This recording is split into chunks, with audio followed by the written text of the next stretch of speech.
Good afternoon, brothers and sisters, and good evening to our online followers in the Philippines, and good morning to our also brothers and sisters in North America. It is Holy Saturday. Everything seems quiet and still. It is in the existential yet fecund silence, however, that we welcome the reflection to be shared by His Eminence, Luis Antonio Cardinal Tagle, Prefect of the Congregation for the Evangelization of Peoples. We are truly blessed by the Lord for being accompanied spiritually by His Eminence during this Holy Week in this time of COVID-19 pandemic. It is an opportune time for all of us not only to end this Holy Week with a reflection on the passion and death of the Lord, but also on the significance of His resurrection. And for some of you who might have already known that the Episcopal motto of His Eminence is connected to the resurrection, Dominus est, it is the Lord. So I believe that what He'll be sharing with us this afternoon is not only a fruit of a profound reflection, but also a fruit of a life lived constantly with the risen Lord in His life and ministry, in His service to the church. So before we start this Triduum reflection with His Eminence, let us pause for a few seconds in silence to ask the gift of the Holy Spirit, that we may be filled by the joy of the risen Lord.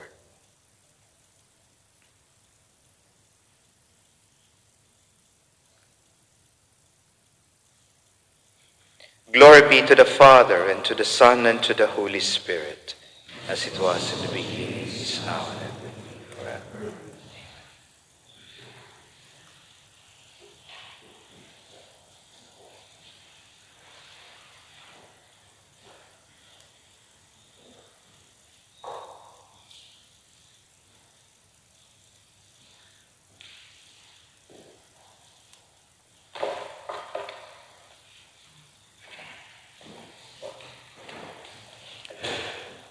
My dear brothers and sisters in Christ, we greet you from the Pontificio Collegio Filippino, and on this Saturday, which we normally call Black Saturday, we experience the silence of the whole world.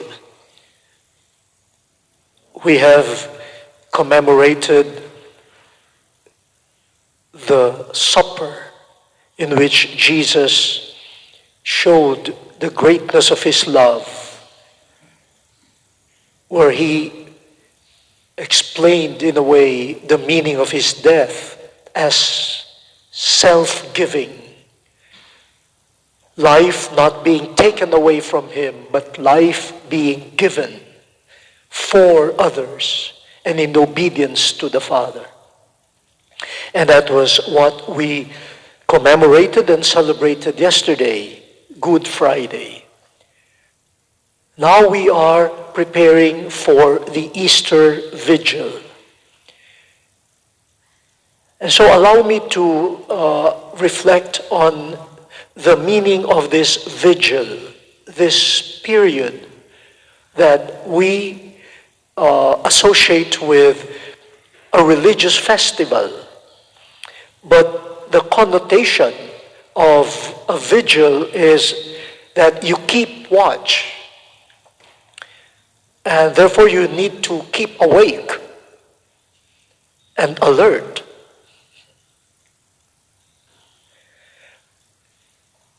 Black Saturday is our vigil leading up to the festival itself, a vigil, a being awake and alert. This is not new. Even in the book of Exodus, the celebration of the Passover, we are told in chapter 62, verse 40, The time that the Israelites had stayed in Egypt was 430 years. At the end of 430 years, all the hosts of the Lord left the land of Egypt on this very date. This was a night of vigil for the Lord as he led them out of the land of Egypt. So, on this same night, all the Israelites must keep a vigil for the Lord throughout their generations, being alert for the coming, the passing of the Lord who will save them. Imagine if you were not awake and the whole of Israel was already processing out of Egypt, and then you go, ay, where are they? Nasaan sila? Well, sorry, you enjoyed your sleep. You missed the procession. You missed. So the vigil is important.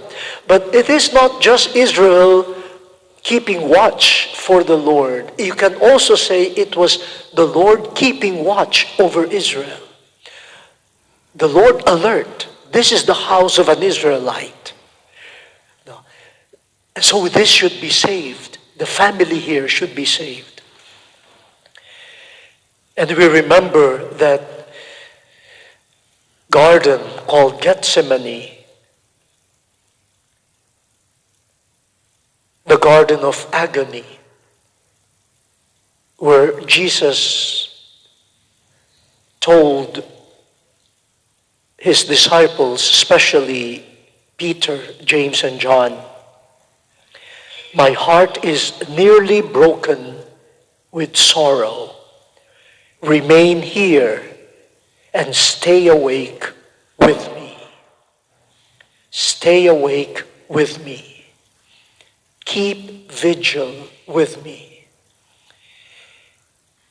Jesus was keeping vigil also, awaiting with alertness but with sorrow. How will God's plan unfold? And he asked his friends to keep vigil with him. And we know what happened. They slept. So that the successors of the apostles are known for sleeping. And I'm the number one testament to that, We succeed to the apostles and their, readiness to sleep. And so the vigil is entrusted to us. There is a spirituality there. And I would like to imagine that the vigil after the death and burial of Jesus, the vigil of the disciples, was focused on this. Will his promises come true?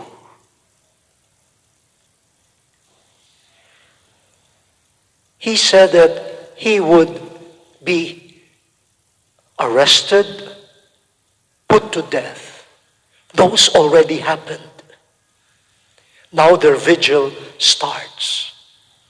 He also said, on the third day, I will be raised back to life.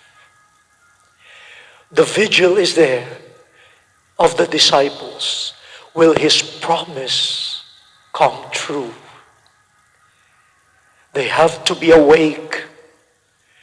They have to be alert for the fulfillment of the promise. They will wait for him. The vigil that is focused on him, because he promised he will be raised back. This is my imagination. That was the original vigil, Easter vigil of the disciples, who witnessed the passion, who witnessed the humiliating death of Jesus, and then they run away for fear, and then they somehow got together again out of fear, and then the vigil starts. Will he rise from the dead?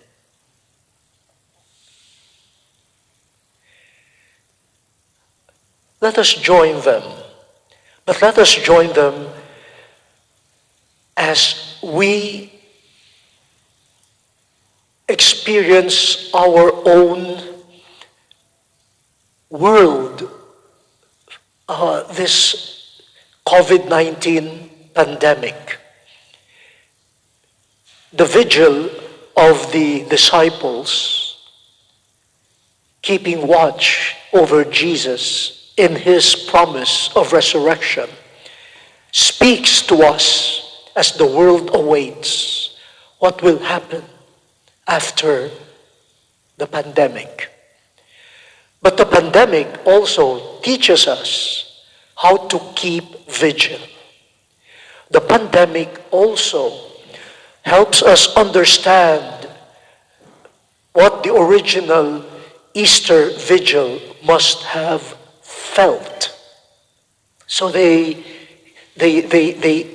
are correlated, and they could help us understand Easter more and understand the pandemic more.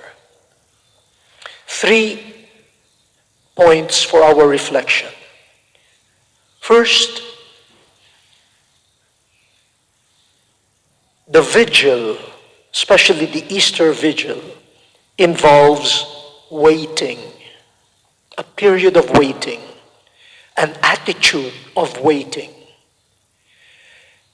And we want to qualify it, even if it may sound redundant, patient waiting.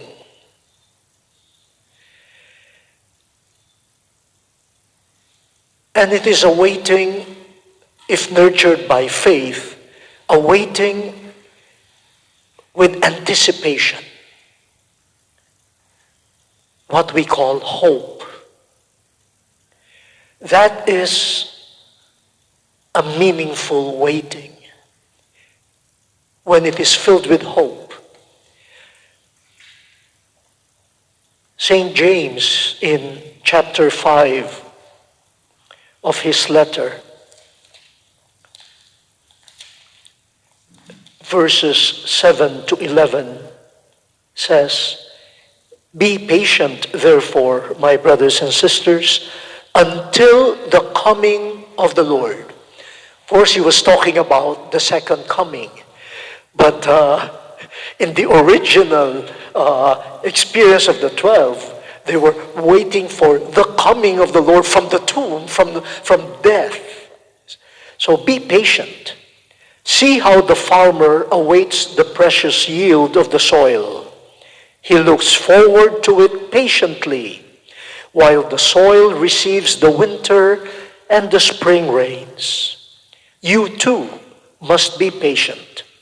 Steady your hearts, because the coming of the Lord is at hand. Do not grumble against one another, my brothers, lest you be condemned. See, the judge stands at the gate. As your models in suffering, hardships, and in patience, take the prophets who spoke in the name of the Lord. Those who have endured, we call blessed.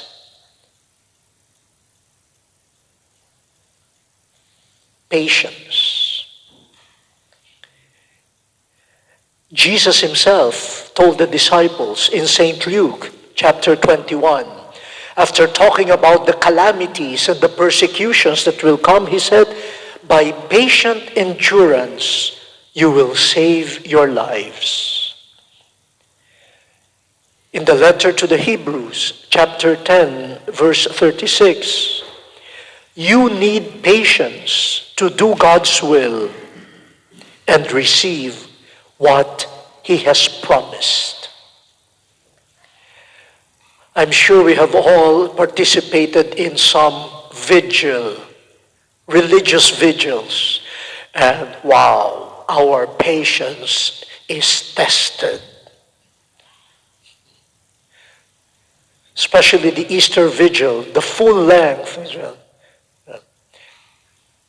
The second reading, only the second reading. The fourth reading, how many more? And the gospel is sung, why not recite it? Why do you have to sing it? Oh yeah, let us make it longer. Patience, patience, patience. There is no real vigil without patience. A patience that is focused on the one who will come. Now, impatience, it is a habit of many of us, especially of a generation that has become used to things happening quickly, swiftly, instantly. I probably am the oldest here, or at least in the Collegio community. And I remember the time when there were no computers yet. So we used a regular typewriter. There were no cell phones. There were no internet connections. So everything was done manually. You wrote by hand or you typed your letters, and you waited for your letter to reach its destination. If you go to the archives of the missionaries, you would see that the letters reached their destinations a year later, 2 years later. So someone is appointed bishop and he receives the letter a year later. And it will take that new bishop 2 years to get there, and sometimes he dies on the on the way to the new. But that's what it is. You wrote, you waited for the letter to reach the destination, and you cannot even rely on the efficiency of the postal system sometimes. You wait for the response to come. You waited. You waited. Now we are happy with technology. But one thing that this technology is teaching us is to be impatient. You send a text message or an email, and immediately after sending the email, you send a text message. I sent you an email. I said, yes. I said, oh, so? What is your response? Can you not wait?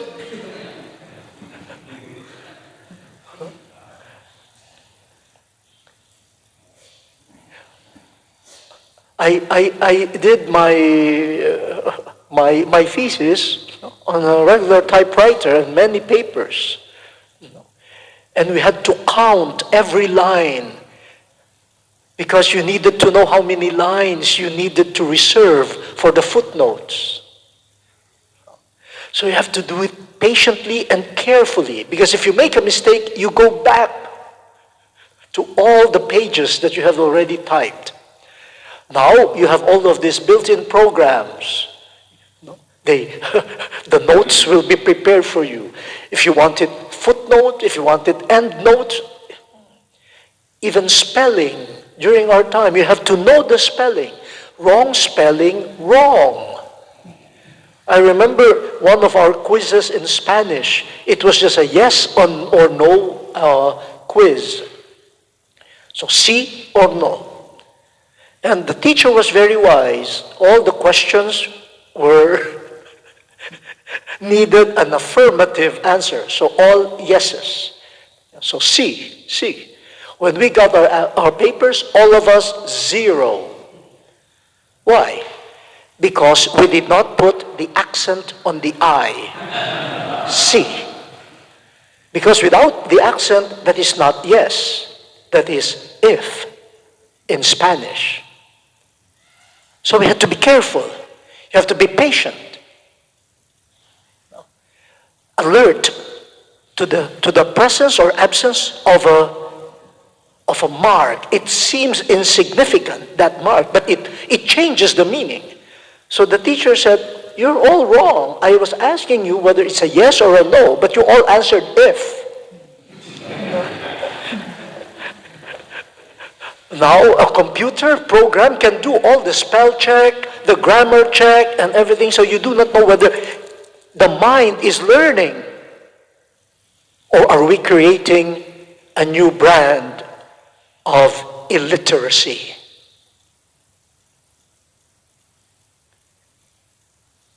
A new type of ignorance, pretending to be expertise.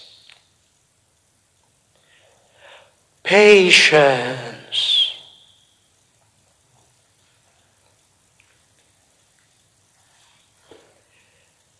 That's a vigil attitude. But impatience reminds us or makes us see that we have developed already this desire, almost instinctively, to control events, to control outcomes, results, to control time, control. And some people, when they become impatient, they get frustrated and they end up in despair, hopelessness. They give up. There is a correlation between patience and hope. Vigil. You wait patiently because you hope. You hope in Jesus. And because we hope in Him, we know that His words are reliable. In Luke 24, the two disciples on their way to Emmaus, their village, they were frustrated. They said to Jesus, who had appeared to them as like a stranger, they said, we were hoping that He was the one who would set Israel free. Oh, but He was arrested, He was killed. Oh, so they could not wait anymore. They left Jerusalem, went back to their village. That is an image of going back to the old life. They have already followed the Lord, a new life, but with impatience. Their hope was dashed, and then they went back to their old life. Patience in hope. Now, this COVID pandemic, which is really very, very sad,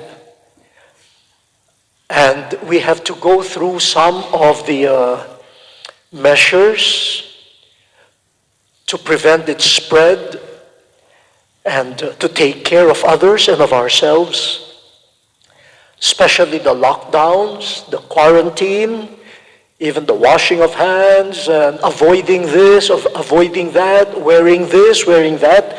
All of the measures, while accepted also universally, they are revealing also a lot of impatience in the world. We see how impatient we are and how impatient many people are. I think this pandemic is like a vigil experience. Here in Italy, we were all looking forward to April, 13 or 15? So, no, at first April. April. So, after Easter. The vigil will be over, and then it was announced it will be up to May 3rd. May 3rd. The vigil continues.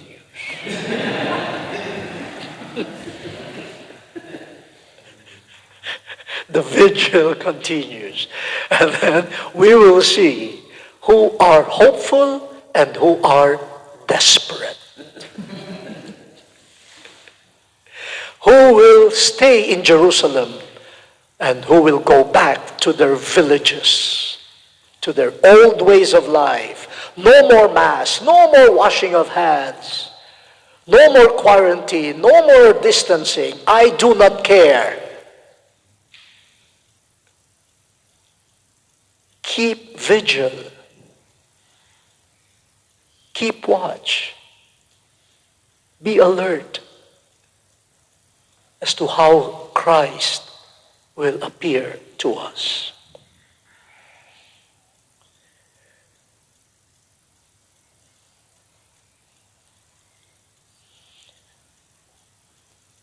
So to test our patience, now this talk is supposed to be for an hour. I will talk for 7 hours.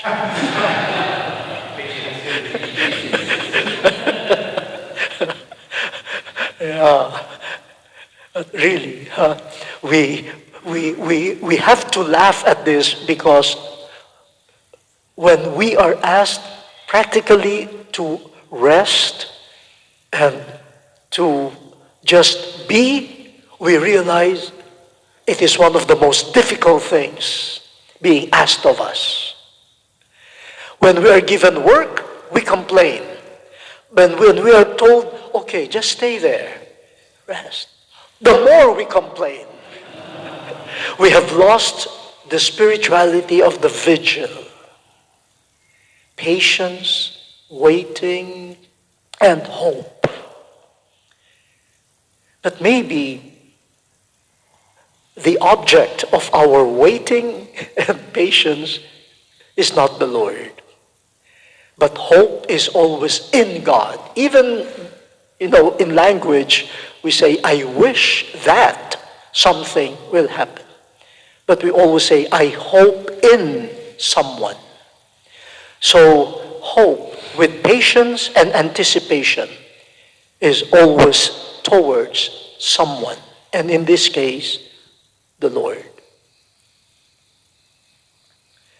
The second point regarding vigil, and again, I try to imagine what were the disciples like in their vigil, waiting for the third day.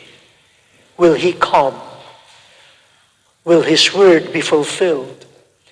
And as they were afraid of the Jews, they were also probably afraid, what if? What if it does not happen? What if the promise does not happen? Or what if it happens? What will happen to us? What if he rises from the dead? Maybe he will be more dangerous than the Jews. So I can imagine that part of the vigil of the 12 or the 11 and the other disciples was memory. Maybe this was the time when they remembering, where they shared stories of their experience of Jesus, where they remembered his words, where they scratched their heads and said, probably, I did not understand that then, and I still do not understand it now. And maybe remembering Jesus, they also grieved. they grieved for themselves, for their failures, for missed opportunities, for their petty battles, who will sit on the right and sit on the left, who is the greatest among us.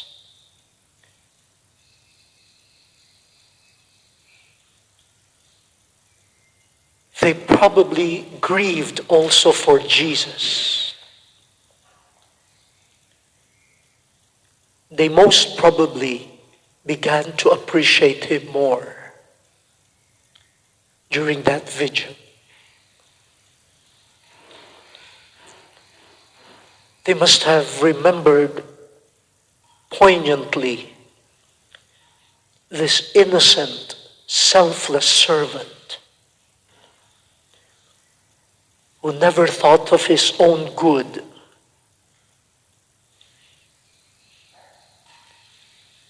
the one who was carrying his cross but still assured the women of Jerusalem who were lamenting and beating their breasts, "Do not weep for me.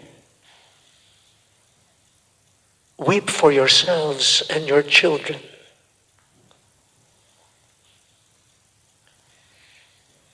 This is part of the vigil, remembering.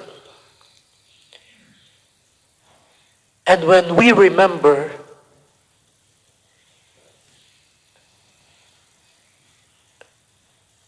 we cry, we grieve. We also appreciate Jesus more.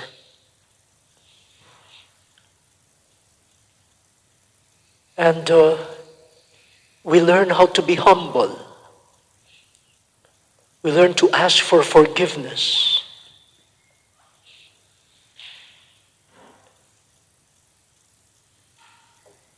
And when we remember during vigils, we experience some life coming back to us.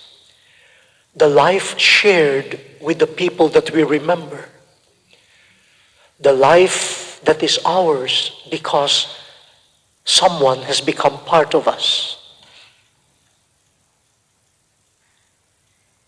We rejoice at the life that Jesus has shared with us.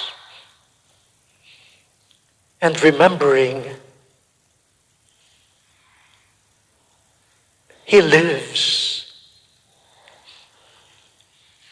Remembering those for whom we grieve, they live.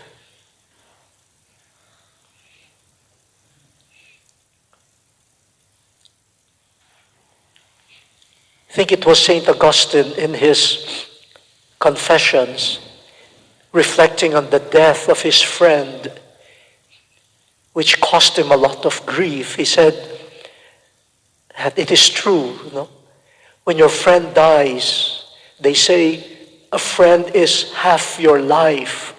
He said when your friend dies, you experience that.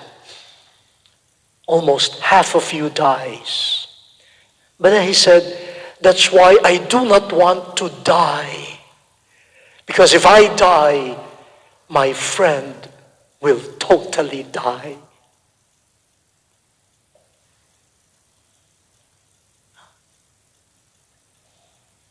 Because now my friend lives in me. And if I die, then he will totally die.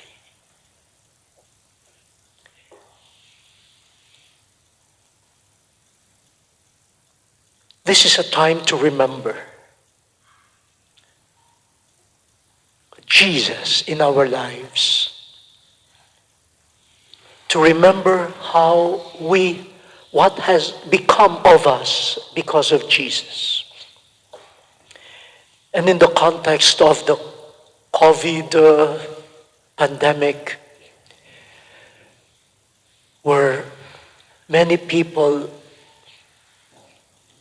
are not able to come close to their loved ones who are sick and suffering, And I can imagine the doctors and nurses attending to people whom they don't even know, strangers, but who will forever be part of their lives.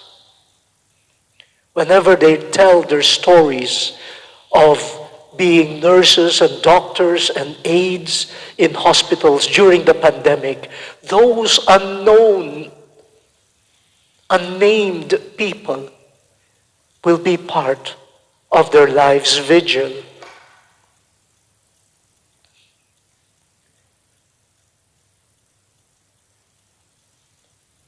This vigil is for them too.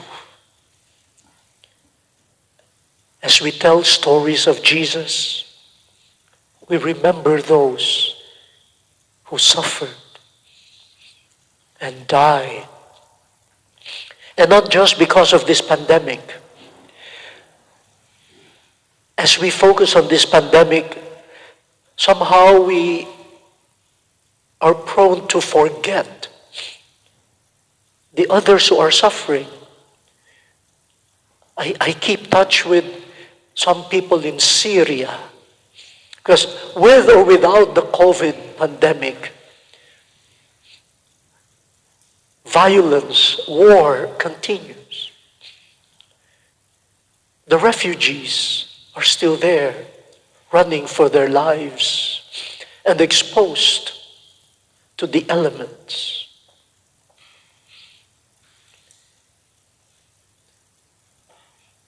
We remember in this vigil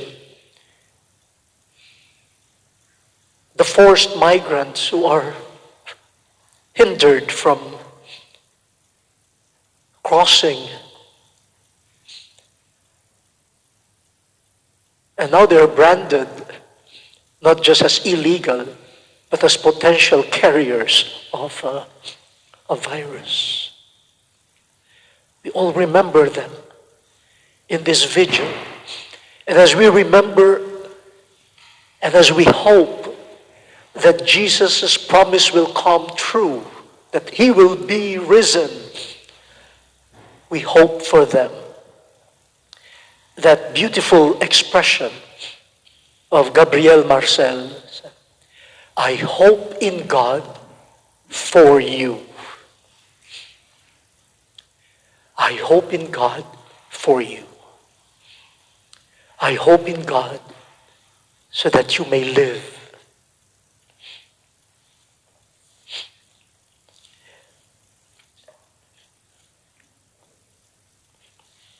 I want to read to you portions of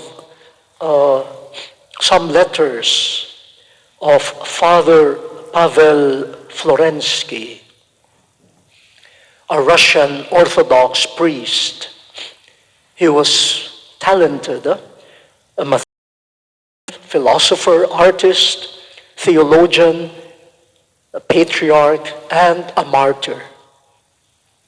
He was imprisoned for a long time at a gulag, and he died in Leningrad on December the 8th, 1937. And at my ordination, somebody gave me a collection of his letters. And I treasure that book. He wrote a letter to his wife on the 3rd of October, 1933. So 4 years before he died. He said in the letter, I always think of you, and I live only by this. I am extremely worried for not having received from you even a line. I don't know how and by what means you live. How is the health of your mother? How is my own mother? Do the children still remember me? Or are they beginning to forget me?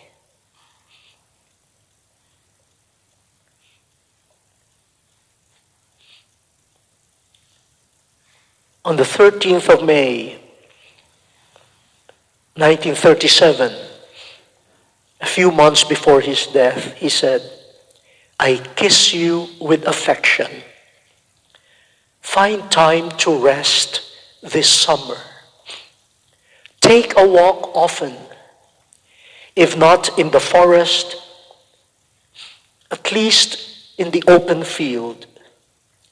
Take a walk, especially in the afternoon, when the sun is low, and remember,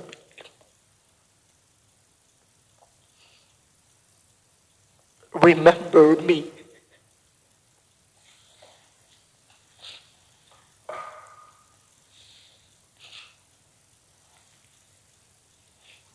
That's the vigil of Father Pavel. And you know the book that was given to me was an Italian version. Non dimenticarmi, he said in the letter. Please do not forget me. That's vigil. It's as though Jesus appealing to us. Don't forget me. Remember me.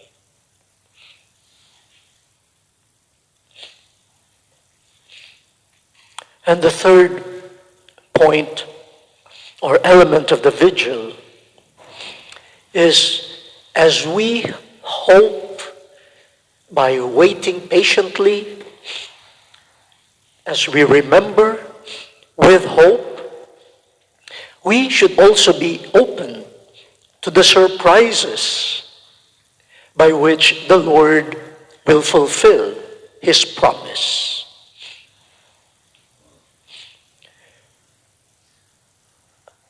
I think the patient waiting that is an element of every vigil is a way to teach us how to be open to surprises. Our life has become very predictable. When you have programmed something, well, we expect that program to just work by itself. And it works for efficiency. But one thing that is lost is when something does not happen as programmed or as expected, we also get lost. We are losing the sense of improvisation. Some people cannot anymore think beyond the program. Some people cannot think already when surprised. And they get paralyzed. Well, part of the vigil is to prepare ourselves to be surprised.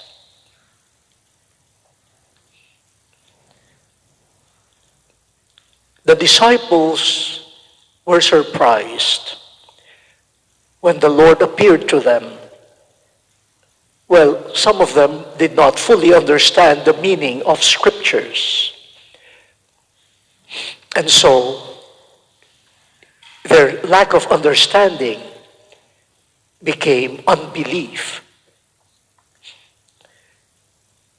But some were also quite programmed. The good Thomas was very good. He was the one who said, "Let us go and die with Jesus."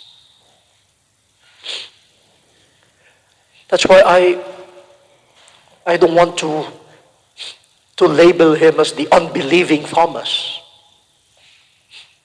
He wanted to see the marks of the death, because that was how he envisioned discipleship. Let us go and die with him. Now, during this vigil, let us allow Jesus to surprise us, to appear to us as he desires, as he wants to.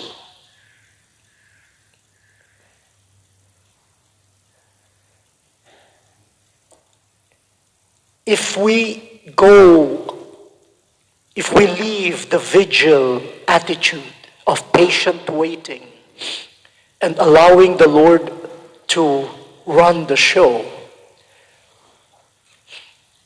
we might miss out on his presence, on his manifestations. And let us be open to how he will come to us through people that we do not expect. Simple people, poor people, those who can teach us the true meaning of hope, love, and charity. The COVID pandemic, sad as it is surprising us in many, many ways. Some husbands and wives are seeing each other for the first time, as though for the first time again. Parents are getting to know their children for the first time. We see empty roads, but we see clearer skies. They said that in India, now the Himalayas could be seen. Wow. This beautiful creation of God.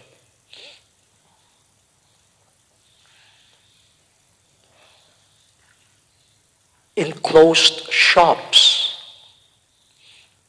we see a brother or sister who might have lost a job. And so charity is evoked from our hearts. Yeah, Jesus appears. But he is seen by those who are ready to be surprised. So let the vigil prepare us for the freedom of Jesus to deal with us and to come to us as he desires. So let us continue our silent reflection and prayer and enter the spirit of the vigil. And those who will be able to participate in the ceremony called the Easter Vigil, then you will see how the Lord will communicate to you and fulfill his promise. I will be with you till the end of the ages.